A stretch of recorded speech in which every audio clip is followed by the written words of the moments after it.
Hello,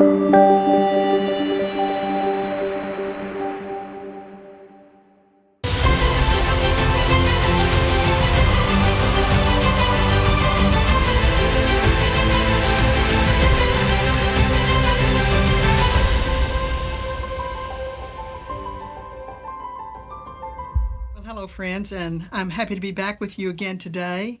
Today we'll be reading Nehemiah chapters 5 through 7, so I hope you have your Bibles to join in. Chapter 5. About this time, some of the men and their wives raised a cry of protest against their fellow Jews. They were saying, "We have such large families, we need more food to survive." Others said, "We have mortgaged our fields, vineyards, and homes to get food during the famine." And others said, "We have had to borrow money on our fields and vineyards to pay our taxes.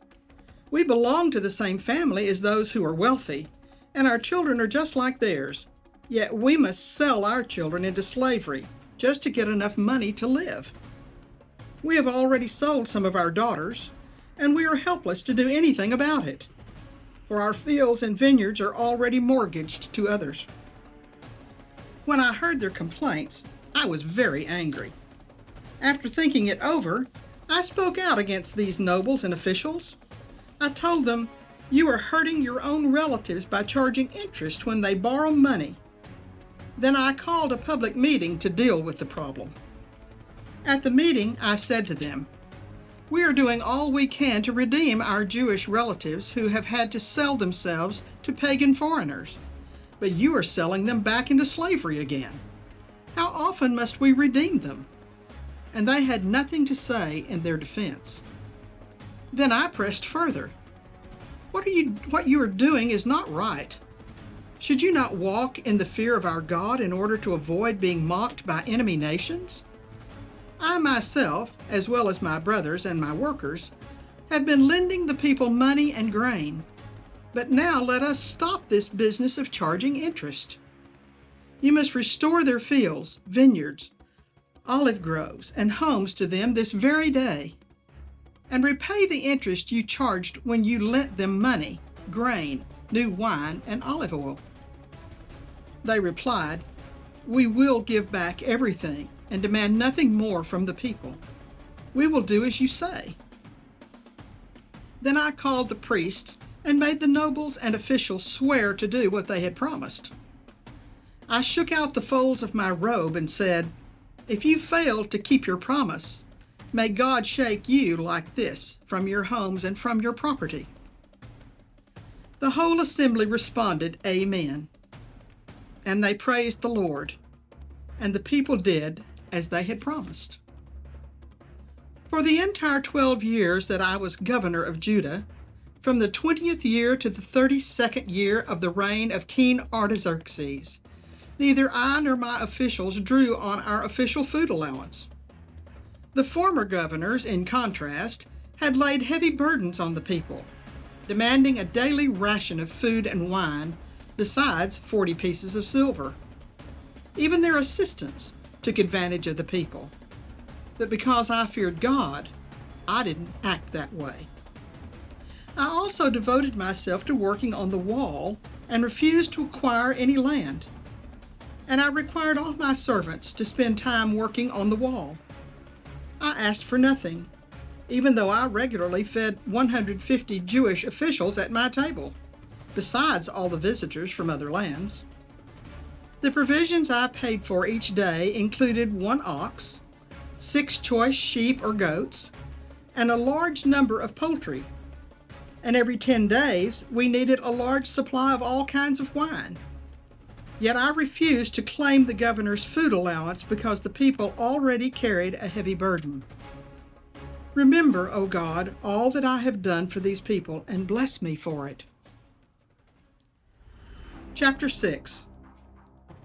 Sanballat, Tobiah, Geshem the Arab, and the rest of our enemies found out that I had finished rebuilding the wall and that no gaps remained, though we had not yet set up the doors in the gates. So Sanballat and Geshem sent a message asking me to meet them at one of the villages in the plain of Ono. But I realized they were plotting to harm me. So I replied by sending this message to them: I am engaged in a great work, so I can't come. Why should I stop working to come and meet with you? 4 times they sent the same message, and each time I gave the same reply. The 5th time, Sanballat's servant came up with an open letter in his hand, and this is what it said: There is a rumor among the surrounding nations, and Geshem tells me it is true, that you and the Jews are planning to rebel, and that is why you are building the wall. According to his reports, you plan to be their king. He also reports that you have appointed prophets in Jerusalem to proclaim about you, Look, there is a king in Judah. You can be very sure that this report will get back to the king, so I suggest that you come and talk it over with me. I replied, There is no truth in any part of your story. You are making up the whole thing. They were just trying to intimidate us, imagining that they could discourage us and stop the work. So I continued the work with even greater determination. Later, I went to visit Shemaiah, son of Delaiah and grandson of Mehetabel, who was confined to his home. He said, Let us meet together inside the temple of God, and bolt the doors shut. Your enemies are coming to kill you tonight. But I replied, Should someone in my position run from danger? Should someone in my position enter the temple to save his life? No, I won't do it. I realized that God had not spoken to him, but that he had uttered this prophecy against me because Tobiah and Sanballat had hired him. They were hoping to intimidate me and make me sin. Then they would be able to accuse and discredit me. Remember, O my God, all the evil things that Tobiah and Sanballat have done. And remember Noadiah the prophet and all the prophets like her who have tried to intimidate me. So on October 2nd, the wall was finished, just 52 days after we had begun. When our enemies and the surrounding nations heard about it, they were frightened and humiliated. They realized this work had been done with the help of our God. During those 52 days, many letters went back and forth between Tobiah and the nobles of Judah. For many in Judah had sworn allegiance to him, because his father-in-law was Shechaniah, son of Arah, and his son Jehohanan was married to the daughter of Meshullam, daughter of Berechiah. They kept telling me about Tobiah's good deeds, and then they told him everything I said. And Tobiah kept sending threatening letters to intimidate me. After the wall was finished and I had set up the doors and the gates, by the way, this is chapter 7, the gatekeepers, singers, and the Levites were appointed. I gave the responsibility of governing Jerusalem to my brother Hanani, along with Hananiah, the commander of the fortress, for he was a faithful man who feared God more than most. I said to them, Do not leave the gates open during the hottest part of the day. And even while the gatekeepers are on duty, have them shut and bar the doors. Appoint the residents of Jerusalem to act as guards, everyone on a regular watch. Some will serve at sentry post, and some in front of their own homes. At that time, the city was large and spacious, but the population was small, and none of the houses had been rebuilt. So my God gave me the idea to call together all the nobles and leaders of the city, along with the ordinary citizens, for registration. I had found the genealogical record of those who had first returned to Judah. This is what was written there. Here is the list of the Jewish exiles of the provinces who returned from their captivity. King Nebuchadnezzar had deported them to Babylon, but now they returned to Jerusalem and the other towns in Judah where they originally lived. Their leaders were Zerubbabel, Jeshua, Nehemiah, Sariah, Reliah, Nahamani, Mordecai, Bilshan, Mispar, Bigvai, Rehum, and Banah. This is the number of the men of Israel who returned from exile. The family of Parash, 2,172. The family of Shephatiah, 372. The family of Arah, 652. The family of Pahath Moab, descendants of Jeshua and Joab, 2,818. The family of Elam, 1,254. The family of Zatu, 845. The family of Zakkai, 760. The family of Bani, 648. The family of Babai, 628. The family of Azgad, 2,322. The family of Adonikam, 667. The family of Bigvai, 2,067. The family of Aden, 655. The family of Ater, descendants of Hezekiah, 98. The family of Hashan, 328. The family of Bazai, 324. The family of Jorah, 112. The family of Gabar, 95. The people of Bethlehem and Notophah, 188. The people of Anathoth, 128. The people of Beth Asmaveth, 42. The people of Kiriath Jearim, Kephirah, and Beeroth, 743. The people of Ramah and Geba, 621. The people of Michmash, 122. The people of Bethel and Ai, 123. The people of West Nebo, 52.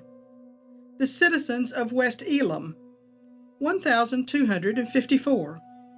The citizens of Haram, 320. The citizens of Jericho, 345. The citizens of Lod, Hadid, and Ono, 721. The citizens of Sanaa, 3,930. These are the priests who returned from exile. A family of Jedediah, through the line of Jeshua, 973. The family of Immer, 1,052. The family of Pashur, 1,247. The family of Haram, 1,017. These are the Levites who returned from exile. The families of Jeshua and Kadmiel, descendants of Hodaviah, 74. The singers of the family of Asaph, 148. The gatekeepers of the families of Shalom, Ater, Talmon, Akub, Hatita, and Shobai, 138. The descendants of the following temple servants returned from exile: Zihah, Hashapha, Tabaoth, Kiroth, Sihah, Padon, Labana, Hagabah, Shalmai, Hanan, Gedel, Gahar, Reiah, Rezin, Nekoda, Gazam, Uzzah, Basaiah, Basai, Meunim, Nephisim, Bakbuk, Hakapha, Harhur, Bazluth, Mahida, Harsha, Burkos, Sisera, Tema, Neziah, and Hatipha. The descendants of these servants of King Solomon returned from exile: Sotai, Hassophereth, Peruda, Jala, Darkon, Gedel, Shephatiah, Hatil, Pokereth, Hazabaim, and Ami. In all, the temple servants and the descendants of Solomon's servants numbered 392. Another group returned at this time from the towns of Tel Melah, Tel Harsha, Kerub, Aden, and Immer. However, they could not prove that they or their families were descendants of Israel. This group included the families of Deliah, Tobiah, and Nekoda, a total of 642 people. 3 families of priests, Hobiah, Hakaz, and Barzillai, also returned. This Barzillai had married a woman who was a descendant of Barzillai of Gilead, and he had taken her family name. They searched for their names in the genealogical records, but they were not found, so they were disqualified from serving as priests. The governor told them not to eat the priest's share of food from the sacrifices until a priest could consult the Lord about the matter by using the Urim and the Thummim, the sacred lots. So a total of 42,360 people returned to Judah, in addition to 7,337 servants and 245 singers, both men and women. They took with them 736 horses, 245 mules, 435 camels, and 6,720 donkeys. Some of the family leaders gave gifts for their work. The governor gave to the treasury 1,000 gold coins, 50 gold basins, and 530 robes for the priests. The other leaders gave to the treasury a total of 20,000 gold coins and some 2,750 pounds of silver for the work.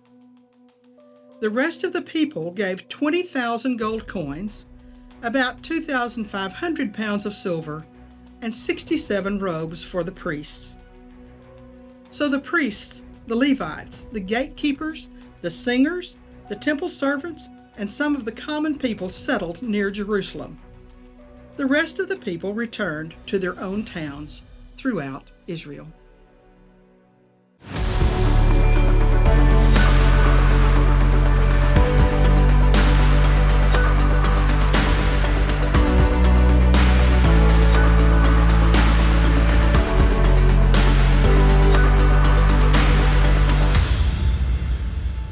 Hello, my friend, and welcome to Fear into Faith Global Bible Revival, where we are on a mission to get 1 million people to read the Word of God cover to cover for themselves. I'm your host, Summer Day, and with me in the studio is Mary Hollinsworth. Hello. Did I get that right? You did get it right. Woo-hoo! Way to go.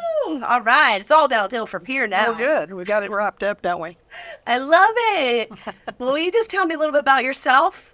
Where do you live? All the things. All that kind of stuff. Well, Summer, I live here in the DFW Metroplex. I love it. I live over in the mid-cities in Bedford, Texas. And I have been a Texan all my life, but I haven't lived here all my life. Texan all your life, but didn't know it. Okay, That's where were right. you born and raised? I was born here in Texas, so I am a Texan by blood and by choice. But I've also lived in several other states, and I've lived overseas in New Zealand and all around. So I've had a lot of great experiences. It's been fun. Wow, I want to unpack some of those with you today. All right. But the first experience I want to unpack is, what was it like being in the studio just now, reading the Bible? Oh, well, it's intimidating always to read the Bible, I think. But it's also such a joy for me. I served as a Bible managing editor and several different roles through the years. So you've edited the Bible? Well, as much as an editor does edit the Bible, you don't really edit the meaning. Yeah. But you Just do. all the here or there? Yeah. You have to make sure it reads right. That sort of thing. Which version have you worked on? Oh, I've worked on numerous ones through the years. I managed the production of Bibles by such people as John MacArthur and Max Lucado and, those kind of folks. So it's been a real joy to get to do that. So I have an incredible reverence for the Bible because I know how it's produced. I know what care is given to it when it is produced and all of that. So I love the Bible. Okay, so you've edited the Bible. What is it you do? Well, I've been in Christian publishing now for 39 years. So I've been here forever. I keep trying to get out, but the Lord says, no, this is where you belong. So he keeps me there, and it is my sweet spot.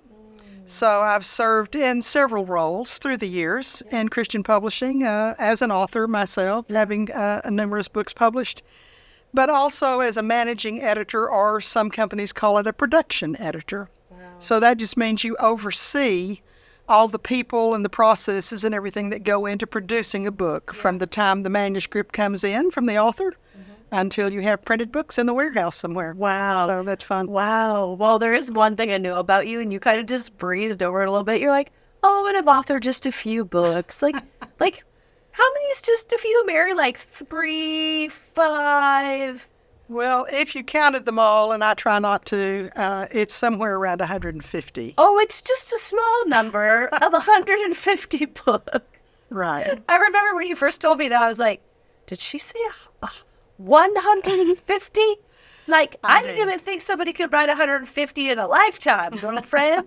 Well, it has been a lifetime's work, really, for me, and I continue. I love to write. It is my favorite thing. I would hope that you love to write if I did love to 150 write. books. I do. Do you remember them all? Well, only if I'm looking at a list, or if I have a cabinet at home that has a first edition of each one, so I can look at that and I remember them. But if you ask me about something I wrote in one of them 15 years ago, I won't remember that probably. That's amazing. Is this a thing I don't know about? Like, do you personally know anybody else who's published 150 books? I don't really offhand, but there are others that get close. Brother Gil Beers, you probably don't know Gil, but Gil has done over 100 books himself, and he's 95 now. But he's 95. Wow. But he's done lots of beautiful children's books and all kinds of things, commentaries and everything in between. But he's a very talented man. I mean, I kind of put this in perspective. I don't even think Dr. Seuss wrote that many books. Probably not, But then I haven't been censored like he has either.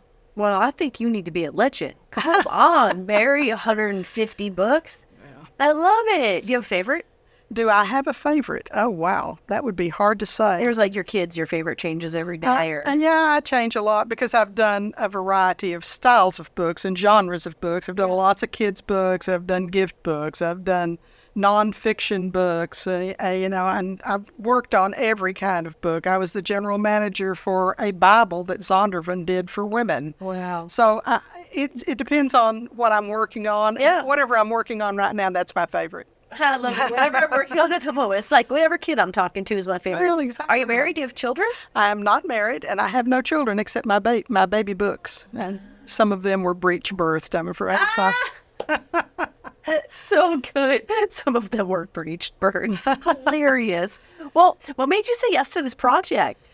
Well, as I mentioned, I love the Bible, and I think it should be read often and by everybody that we can get it into their hands. Yeah. I believe the Lord said that. He said, "My word will not pass away." And he's a genius, of course, at putting it into every kind of format and technology that you can imagine to get it into more hands than we've ever done in the past. Yeah. So I take it as a great honor to be able to read the Bible, either when I'm by myself with the Lord or in front of an audience. It matters not to me. It is a great honor to read the words of the God of the universe. Yeah. What's your experience of what happens to somebody when they read it for themselves? I think there's so many people sitting in church, stuff like that. They just never read it for themselves. I think there's a reason why that's true to a large degree, if I may just say this. Yeah. People try to read Bibles that are above their reading level a lot. Okay. And I'm probably going to step on toes here, so just ignore me. But, for instance, the King James Version of the Bible is written on a 13th grade level. Wow. That's 1 year into college. Yeah. And yet the government today says that the average American adult reads on a 4th grade level or below. Wow. So how can a 4th grader read a first-year college level Bible and understand it? Yeah. So they pick it up, they try to read it, and they just are completely overwhelmed by it. Wow. They don't understand it. Yeah. And so they put it aside. It's over their head. That makes a lot of sense. Yeah. One of the greatest projects I ever got to work on was that I was one of the primary 2 editors that managed the production of the International Children's Bible. It was the first Bible ever translated on a third grade reading level. So it wasn't a Bible storybook. Yeah. It's an actual translation. We worked with like 21 Bible I scholars. think we have this one. You probably do. Yeah. Is it orange? Does that have an orange Well, cover? maybe. It's been in a lot of different covers. Yeah, for I years. think my daughter has it. She probably does. That's But it's a fabulous. brilliant translation. Yeah. And the minute we got that one out, we began getting calls from people saying, you know, do you have this translation in something that doesn't say children's on the front? Wow. And we realized that it spoke to lots of people, including most adults in our country. Yeah. So we immediately began doing a slightly sophisticated version of it. It's called the New Century Version, and it reads on a lower fourth grade level. Wow. So that was where my career in publishing really kind of started, was I started out working on those two Bibles. I've never heard of the New Century Version. Now I'm like, I got to go check that out. Yeah, you'll like it. You'll like it. It reads well. It reads so well. It's so easy to understand, and it's just beautifully done. Both those Bibles belong to Thomas Nelson, and they produce new editions of them on a regular basis, but they're both beautiful. So awesome. I'm going to pause you really quick. Sure. We're going to take a quick break, and we'll be right back with Mary and more right after this. Well, great job.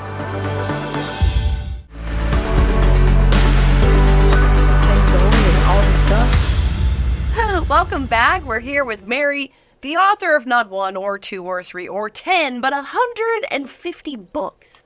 That literally blows my mind. Makes me tired thinking about it. Makes you tired thinking about it. Well, you were sharing a version of the children's Bible you got to work on, and then the one they made for adults was called The New Century Version. New Century Version. It's just a slightly sophisticated version of the same text as the International Children's Bible. So great. I can't wait to get my hands on it. I'll check that one out. I love it. It's great. I love it. Well, one of the questions I love asking people is just to kind of share your God journey. I don't know anything really about that about you. I don't know if you were raised in the church or... Well, actually, yes, I was born to a family that were Christians. Mm-hmm. My dad was actually a minister, and I went to church the first time when I was 2 weeks old. So I've been in the church basically my whole life with very few hiccups along the way. Mm-hmm. It's been my great joy, really, to be a minister's daughter and then a minister's wife. And I've also been a ministry leader, a co-leader, primarily of the music outreach ministry in two large churches. So I've been in ministry all my life. And that doesn't even include the Christian publishing, which has been my livelihood. But my You're service. breezing past just so many things. Okay, let's go back just a hair here. Minister's daughter, and then you married a minister? I did. How long were you married? Well, we were married about 12 years, but he passed away. So he's really my late husband, but he was a personal evangelist. And we directed campaigns for Christ, they were called years ago, and not only in the States, but overseas. Wow. And so we would take groups of people to the mission field, you might call it, wherever that was. Yeah. And we knocked doors and set up Bible studies with people and studied with them in their homes. And, what are some of the countries you went to? well, let's see. We did Canada, which is fairly close by. We've done New Zealand twice. And then we actually moved to New Zealand and lived over there with one of the congregations that had sponsored the Campaigns for Christ. We had a lot of connections with them. How long did you live in New Zealand? We were only there about 6 months because my husband was over the age that New Zealand allows people to immigrate. So they have a 45-year limit. So they don't let you immigrate over there unless you're 45 or under. No way. No, it's true. We could take a break. You can check out the rest of this interview right here or by going to BibleRevival.tv. And if this show has blessed you, you can help us bless others by partnering with us for as little as $20 a month and help us to expand the reach of this show. We'd also like to invite you to join our Kingdom Discipleship Program, where you have an opportunity to get on weekly Bible Zoom calls with us and people around the world to deep dive into His Word. And you can check all that out at BibleRevival.tv. I'll see you next time, my friend.